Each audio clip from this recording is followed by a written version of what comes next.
All right, our viewer question today is, how would you treat a hiatal hernia? Okay, first of all, let's find out if you've got one. And why do I say this? Hiatal hernia is a very specific diagnosis. When we swallow, food goes from our mouth down this wonderful 14-inch tube of muscle, it's a muscular tube called your esophagus. But the esophagus then has to do a little interesting anatomical maneuver there. Here's the esophagus running down through the chest, but the stomach is down there in the abdomen. And what separates the chest from the abdomen is this horizontal sheet of muscle called your diaphragm. So how does the esophagus get through the diaphragm? Mother Nature is a good engineer, and she puts a hole in the diaphragm. The diaphragm is a sheet of muscles. You can see it under the microscope. And she puts a pause in the muscle fibers to make this hole. And a pause is a hiatus. I'm on hiatus. Take a pause and you work. Hiatus means a pause. So this is a pause in the muscle fibers. And so this is the esophageal hiatus that the esophagus goes through. And it should, and down below, or down in the stomach there, in the abdomen, the esophagus plugs into the stomach, and there's a little valve there, the lower esophageal sphincter, that squeezes and keeps the stomach acid down in the stomach instead of regurgitating or refluxing back up into the esophagus. So normally when people are lean, healthy, and lifting in an appropriate manner, which I'll talk about in a minute, there's not a problem. You live your whole life with a nice strong valve there, and reflux isn't a problem. But we do things to distort the anatomy there. And most important thing, people get obese.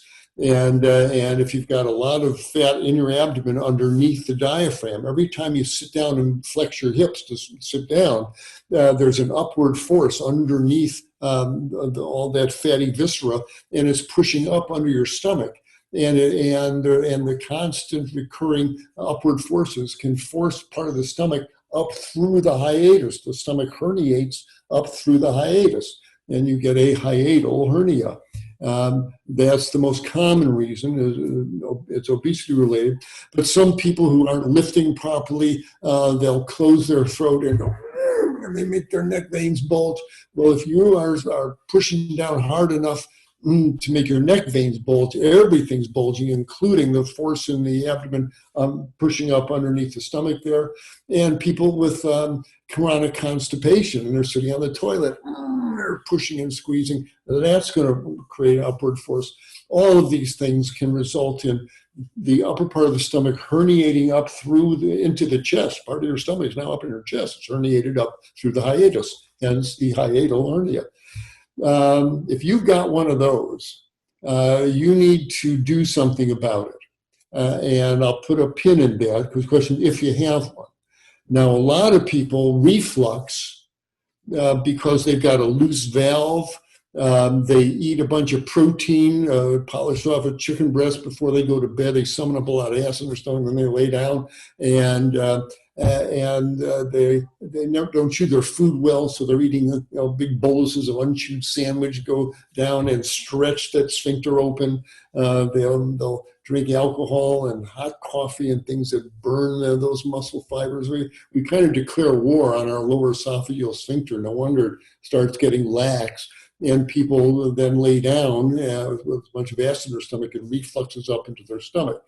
Now they may say, oh, I got a hiatal hernia. No, you don't. The anatomy is still where it's supposed to be. The stomach is not herniated up through the hiatus there, but you're refluxing like heck, and you ought to raise the head of your bed, put some 4-inch blocks underneath the head legs of your bed. Sleeping on an extra pillow doesn't work. Everybody slides down by 3 in the morning. But change your eating habits, preferably no eating after 6 at all. If you do, just some light, some fruit or some carbohydrates. Don't eat protein late at night. That's a great way to fill your stomach up with acid. Maybe stop beating up on your esophageal sphincter there with stopping hot coffee, hot soup, hot drinks, cayenne pepper, alcohol, anything that may cause a chemical burn of these delicate muscles there. Why don't you take a break from that? Chew your food to a cream. Everything that slides down should be a thin slurry, not a big old bolus of a unchewed rye bread sandwich there.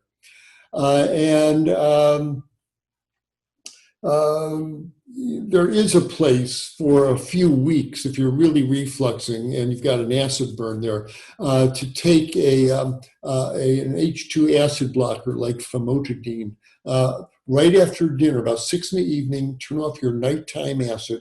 So you're laying down and the acid's not refluxing, but come morning hours, it wears off and you get your acid back during the day.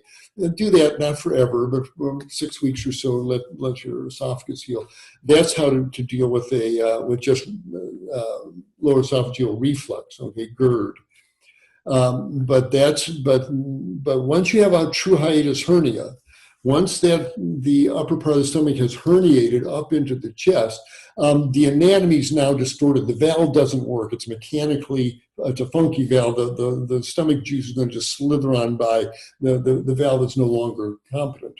And that needs to be surgically repaired. It used to be a major operation. Nowadays, science has marched on. Now it's all done through a little laparoscope, and these really skilled surgeons, it's almost a daycare procedure. But they pop in a scope and they pull the stomach down and they put in some tacking sutures, whatever, and they're able to fix the problem.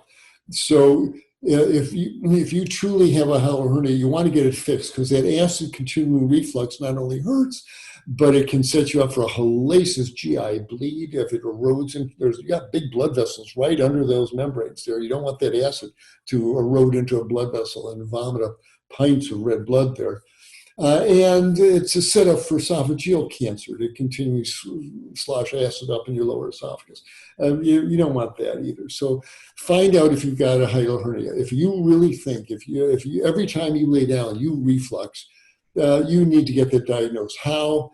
They'll find you and get a referral to a gastroenterologist. They'll either slide a little scope down there and have a look, or they'll have you swallow some barium liquid and stand in front of a fluoroscope, and the radiologist can see it quite clearly on the x-ray. But get it diagnosed. And if so, if you got one, get referred to a good laparoscopic surgeon, get the thing fixed, and get on with your life. But, and finally, adopt a whole food plant-based diet, which not only summons up less acid because it's more carbohydrate-y, it doesn't have big chunks of salmon in it, etc. But also you'll lean down, you'll lose weight, and that upward force that pushed the stomach up in the first place melts away there, and much less likely for this thing to recur.